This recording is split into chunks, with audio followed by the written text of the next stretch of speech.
Tell me a bit about what you want to talk about and through the lenses of LBT. Yeah, what I want to talk about is something which I think is, let's say, a main facet of my function. I've Mhm. realized it's very important for me to understand things. So I have Mhm. this intellectual drive, let's say, where as far as I can remember from childhood and so on, it's always been important for me to have some kind of intellectual understanding of things I come across. Mhm. So I've been thinking about that a bit, why that is, why I'm like this. What implications it can have, and so on. So I've always thought of it as a good thing, knowledge is power and everything. Better to be informed than not informed. But then I've thought a bit about it and realized, well, maybe it's not only positive, it can be problematized. Maybe there can be some negative aspects to this functioning as well. Tell me about the negative aspects. Well, it could mean that I carve out this little niche for myself, this intellectual niche where it's safe to stay. Could mean that I avoid other parts of life, other parts of reality, like the emotional part, interaction with other people, practical issues, whatever, because it feels more safe to stay with this. No, I'm an intellectual guy. I'll understand things. Instead of doing things, instead of connecting, instead of interacting, it's no, this I can do by myself. This I can study, I can learn. Yeah. Do you feel any discomfort when you're in a social environment? Yeah, yeah. I do. It happens often. I see. And so when you feel that way, what sort of feelings are you having? Could you describe them a bit for us? Yeah, it would be feelings of inaptitude of interacting with others, which leads to a feeling of separation, exclusion, loneliness. Um, Hmm. yeah, Hmm. mainly that. When you're in that sort of situation, what sort of thoughts go through your mind? Can you recall any, the thoughts that you have in that situation? Um, yeah, it would be thoughts of inadequacy Hmm. that I'm Hmm. some, let's call it some human behavior or human aptitude that is quite normal and that it feels like, okay, I'm lacking this. Seems like other people have it so easy for them to connect with others. For me, it's difficult. So it feels, yeah, like this skill or this part is missing somehow. I see. So, is there any sense that when you interact, anything's going to happen that might be untoward because of this inadequacy? Well, there's always the fear of a mistake, fear of not being able to do it, and then fear of looking foolish, of course. Hmm. Hmm. I see. I got it. So it seems like you're experiencing some anxiety, in those sorts of situations, because anxiety is a future-oriented emotion. In other words, it's aimed at the future. The object of anxiety is something that possibly could happen in the future, and it's possibly, you don't know for sure. So, and part of the, anxiety is this uncertainty of it, and when you see some untoward possibility, like making a mistake and making a fool of yourself, then it starts to feel that, viscerally, queasy kind of sense of the unknown, and how, somehow you're walking a tightrope here, and without a net, to use an analogy. Does that, it's kind of resonate in any way with you? It does, yes. Yeah, there is this element of anxiety indeed. Yeah. Yeah. Yeah. So in LBT, what we do is we look for the primary emotional reasoning, and we look for an intentional object, the object of an emotion.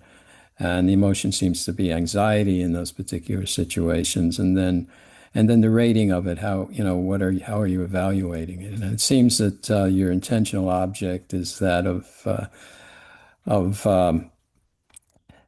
messing up, being somehow prone to this kind of mistake in a social environment. And if you do, then you'll make a fool of yourself. And if that, if you're in that sort of situation with individuals socializing and so forth, then you'll mess up, and if that happens, you'll make a fool of yourself. So it is possible that if you are in that situation, you will mess up. So then you're deducing, that you'll make a fool of yourself. And I'm wondering too, the major premise here is that if you're in that type of situation, a social environment, and you'll mess up, means that you'll make a fool of yourself, and you'll somehow be unworthy, in some way. Why do you think that?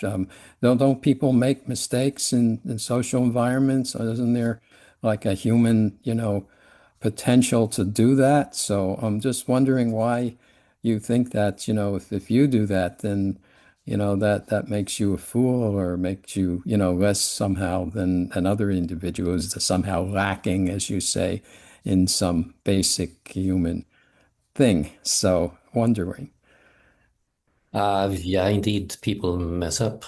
I would say that as human as well to make mistakes. So yes, that's true. I think the mistakes, the messing up, would just be a confirmation of the difficulties of making this connection.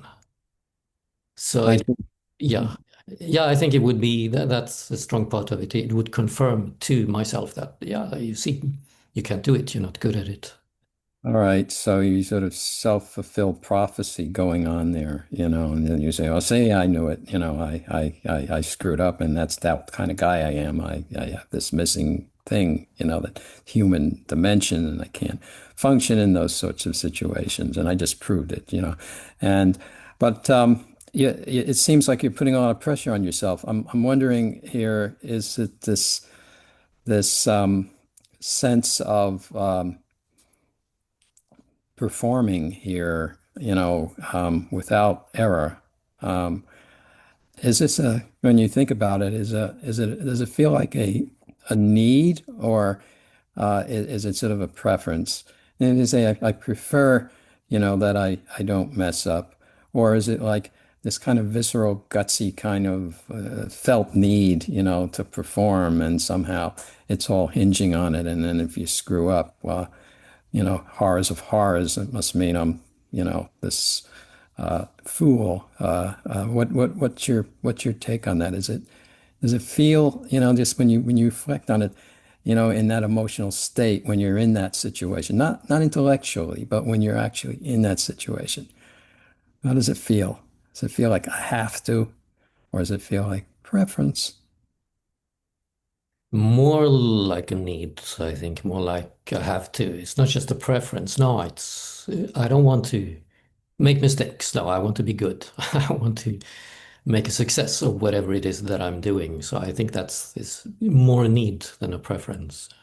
Yeah, yeah, and you're rather good at intellectual stuff, right? I can see that by the books behind you, Uh, and your astute way of presenting yourself. It sounds like you feel like it's a safe area, as you said, because you're less likely to mess up in that area, and so it seems like you have this demand, this perfectionistic demand, not to mess up, and so you have anxiety in situations, especially social situations, where you perceive yourself as being less competent, in that area, and then such that if you're in that situation, You have to perform perfectly, but if you don't, then you're a screw up, and so when in this types of situations where maybe you do make a faux pas, and others are looking at you and you're thinking to yourself, they think they found out really who I am. So you got a little bit of imposter syndrome in there too, perhaps. You're trying to make them think that you're cool, and you're thinking to yourself, I'm really not. I'm missing this thing.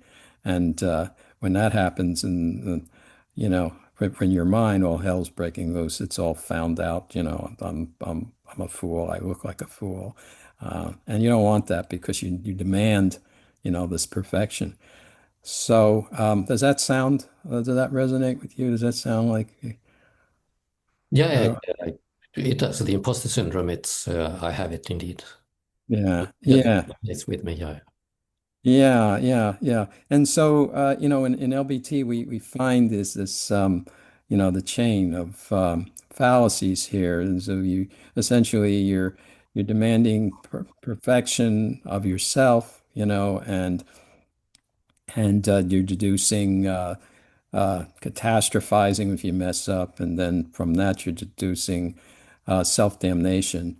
And I suspect too there's a little bit of what we call constipation in there, because that is, this is going to prove that I'm a fool, so I can't do this.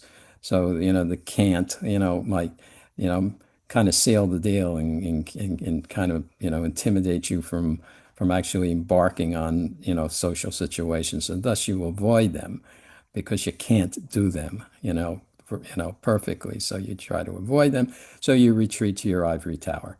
Does that sound anything like what's going on there? It does, yes. To a large extent, yeah. Yeah, yeah, Lately, okay. of course, I find myself in such situations and sometimes voluntarily as well. But yes, yeah, it's true. I've also tend to avoid them. Yeah, Yeah, safety is okay.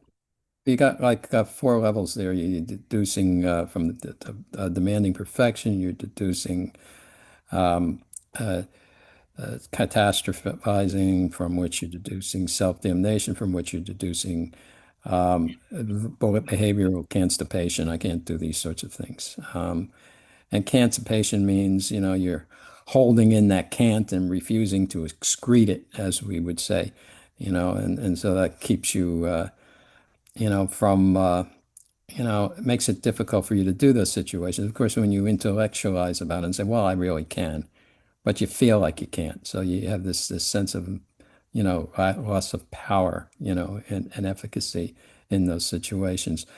So once we find the fallacies, in LBT, that's actually the second step. We've proceeded through two steps already, finding the emotional reasoning chain, and then finding the fallacies in it, and the levels of them.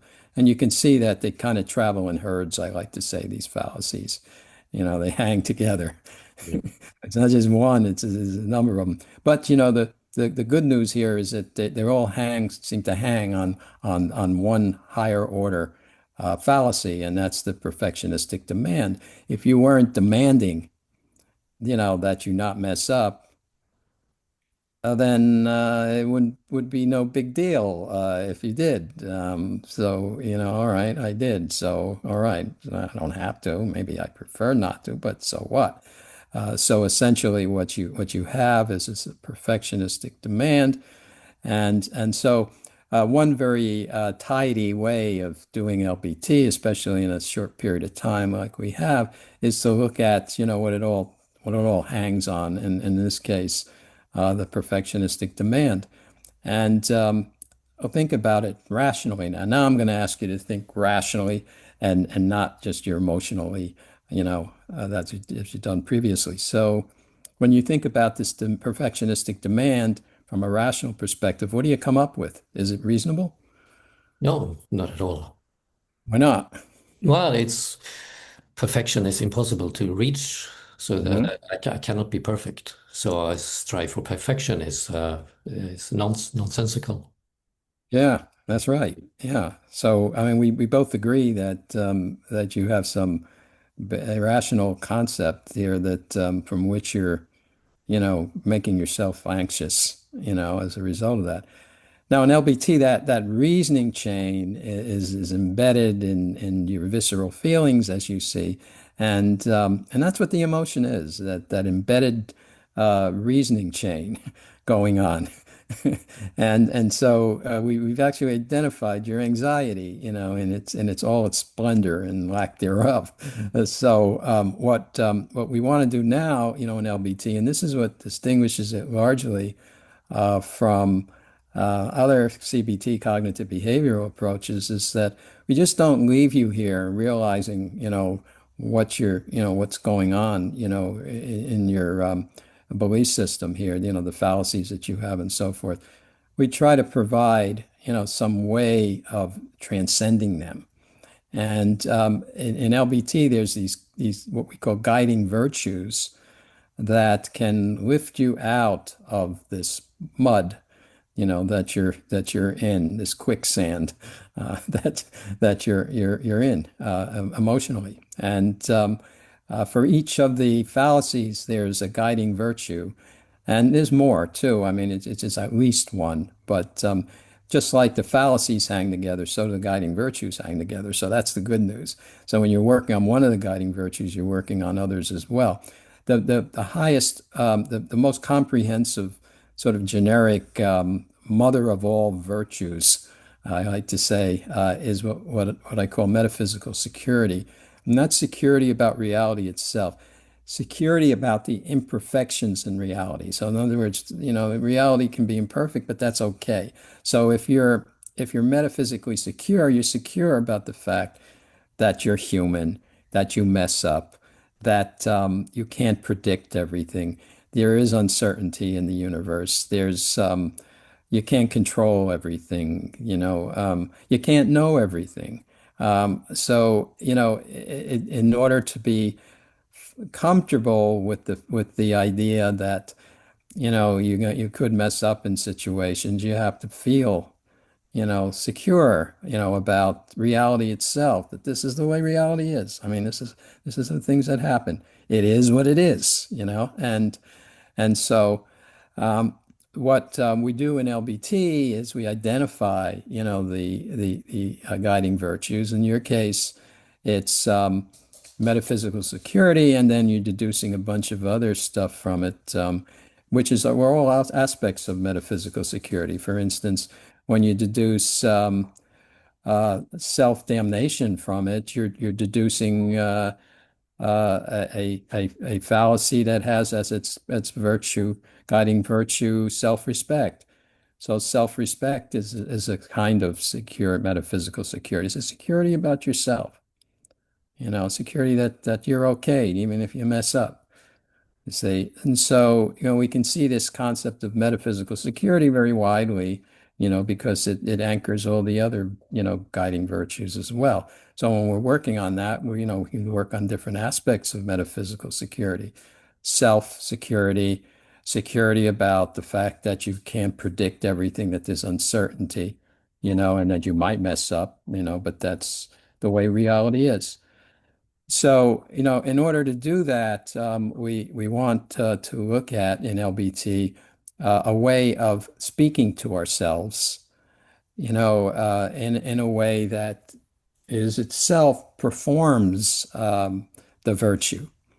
So we're actually kind of virtue performatives. So, if I say to myself that I am a rational, self-determining human being, and that makes me worthy. What you're doing is accepting yourself. So you're performing a speech act of accepting yourself, and that speech act of accepting yourself is really the way one talks to oneself when one is self-respecting. See, and so we're looking for now speech acts to perform the virtue. And in order to do that, we can kind of key into your philosophical frame to see what types of philosophical ideas might work because different people have different ways of seeing the virtues. If you're a very deeply religious person, you might see the imperfections in reality as as in terms of God's, it helps us to realize seeing God, we can realize, how, our being is somehow inferior to theirs, God's rather, and so we feel comfortable in knowing that, we can never be God because God is above us, and so that would be a kind of theological way, of looking at the insecurity that one has as a human being. It's really kind of arrogant of us to even try to be perfect because we're not God. And so that would be a way of becoming metaphysically secure, performing metaphysical security as a virtue theologically. So what I'd like to do is kind of try to key into where you're coming from. I read up a little bit about you, so I have a sense of where you're coming from a philosophical perspective, but I don't want to give it away. I want you to tell me because maybe I'm wrong, but um, tell me what are you existential? Are you humanistic? Are you mindfulness based? Are you pragmatic? Are you ethical? You see everything in terms of most things in terms of ethics. Are you stoic, in your approach, or or there's some, aspects of several of these. Where are you coming from the perspective of your worldview? Um, yeah, first let me ask you, is it what, comes natural to me or what I Yeah. actually Yeah, what you prefer? really resonate with. Yeah. What I resonate with? Well, I say if I don't think about it, if I don't intellectualize about it, I would say it's rather pragmatic. I think part of my culture, this Protestant Lutheran culture, it's rather pragmatic. So that I think would be that which, without thinking, it just comes natural to me that this is how the world works. This is how things are. Okay, and so that would kind of key into maybe logic and reason and rationality and science and so forth as Hmm. ways of navigating the world. So looking at things in that sort of way, what works. Yeah, yes, I would say most of my life, yes, it has been very much like that. But let's say the last years, I've turned a little bit more. I've become interested in more in Chinese philosophy and Taoism and this idea that there is no stability in the world. Everything is changing. There is really nothing to hang on to. So therefore, there's no point in trying to hang on to anything. So I've a bit started to question this rationalist scientific worldview. I'm not so attached to it as I used to be, even if that's okay, that's my heritage, that's my culture, that's what still comes more natural to me. Okay, now question. When you're thinking about, the Chinese construct that you were just talking about change and, there's, the Buddhist, idea of impermanence, there's impermanence, not permanence. See, when you're thinking about that, how does that feel? I mean, when you're talking about it just now, how did it feel? I mean, viscerally, so key into your emotions here. It feels good, actually, Yeah. Okay. because it gives me an idea that what I'm trying to achieve is really something that I cannot achieve anyway. So, like a okay, get out of jail free card. Okay, the world is not like this, so there's no reason to be doing what I am doing because the world is like this. Okay, maybe I should look at it in some other way. And actually, it's a good feeling, mainly a Ah, positive feeling. and that's what counts. You see, we don't try to force feed philosophies in LBT. We try to almost like when you go to the eye doctor and the eye doctor says, well, how does these lenses look to you? Is it a one or a two? One, which one's better, one or two? And you kind of fine tune it, and then when you get a sense of what really feels comfortable, where you actually had the vision is clear, and metaphorically, it's a metaphor, but I think it can be useful. And once you get that, then that's the philosophy you want to run with, if it's really working for you. So let's try it out. One way of trying it out is to do what I call interoceptive imagery. And essentially what that is you imagine yourself in the situation that gives you the anxiety. So imagine you're in a social situation, you're talking to somebody and you have this sense of demandingness that you're not messed up, that you be perfect. And you're deducing your self-damnation, if you do, and so forth. And so it gets yourself in that situation. Then we're going to ask you to shift to your philosophical frame that we just announced and to speak it to yourself.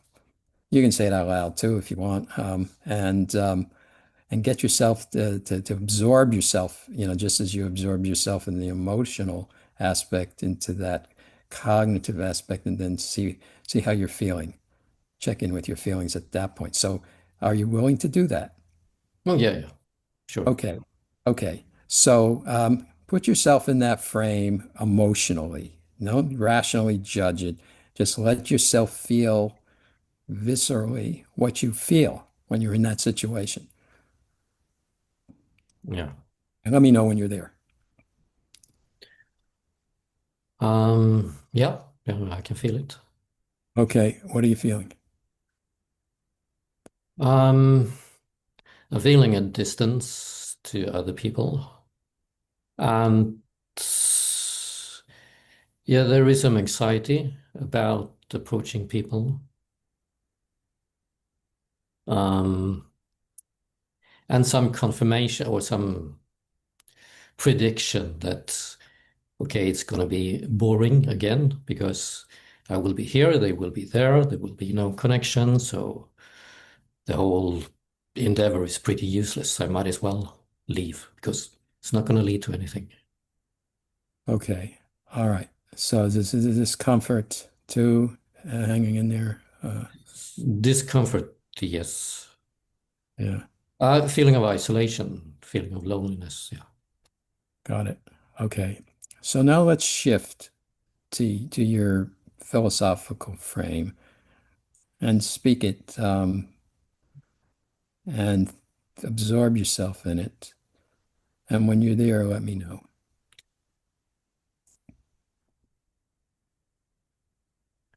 Yeah. Yeah. Okay. How you feeling? Um, it feels lighter Mhm. because there's not so much at stake. Because whatever will happen will happen. It's impossible to predict anyway. So in that case, I might as well do something as do nothing because nobody can know what will happen anyway. So it's rather, yeah, it's freer, it's lighter, it's more liberating. Yeah, and it's uncanny how those in that situation where I ask that they, if they have a philosophical frame that's really working, how they feel. Consistently, they say lighter, freer. Those are words that are uttered so frequently. In fact, I did an article on the spirituality of logic-based therapy. That's online. Those who are watching can Google it, and it talks about that very same reaction that Mm. you just cited, and it's suggests here, and this is a way of confirming, that the philosophical framework that you've embraced for our purposes today is one that you could use because it's really helpful. So how could you use it? Well, you could practice it while in vivo, while you're entering into a social situation. You remember your philosophy, and then you go and you socialize. So it can become a mantra. You can hang it on your mantelpiece. When you wake up in the morning, you can look at it and go through your day, by pronouncing it. helping you to develop, your social comfort level. You can apply it, and this is the part. What we're talking about now is actually the last step, the sixth step of the LBT process, and that's to apply your philosophy. What would you do differently than you ordinarily do now if you were to consistently utilize this philosophy in your life? Well, I would think about this in different situations. Hmm. So I guess I would still have the immediate reaction that I usually have, but then I could stop, take a step back, and think in this other philosophical scheme instead Hmm. of just Hmm. going with the initial visceral reaction. Okay, so what would you do differently applying this philosophy than you currently do? Um, I would, uh, well, I would disregard my feelings in the sense I would not take my feelings as being the truth about the state of the world. Hmm. But Hmm. instead, I would, yeah, try to think inside this the scheme, Hmm. not Hmm. guided by my reactions, my feelings. Hmm. And behaviorally, what kind of behavior would you Yeah, change? yeah, I would just do instead of not doing. Instead of Okay, instead of running away, I would just do some, okay. something. So you wouldn't avoid social situations. You'd go right into them more readily. Yeah, I guess so. Yeah. Yeah. I was thinking you when I am in such a situation, but I guess yes, it could help me to actually seek out these kind of situations as well. Yeah. Okay. So now, if we were to continue this, I might give you a homework assignment to seek out, a social interaction, go to a party or something, and practice your imagery, and go and you work on it cognitively and behaviorally as we were doing, and then work report back. How did it go? What did you do differently? And we would work on that. And we might even set up shame attacking exercises, so to speak, where you'd be given an assignment to actually mess up, in some way, and then work on it. Well, I mean, everything's impermanent. I can't be perfect. The perfection is doesn't exist. Let it go. We might give you some meditation to do. So some meditative, mindfulness, about letting these ideas flow away, and that would be consistent too, very consistent with your philosophical underpinnings as well. And the different types. We might give you some journaling to do, and some bibliotherapy, read some Chinese philosophy, and talk about it. So there's lots of different things we could do. We could do role playing and the like. So there's lots of different, aspects of behavioral plan, that we would, work out, as we move forward. And that would be how LBT works. So we've actually took a journey through step 1 through step 6.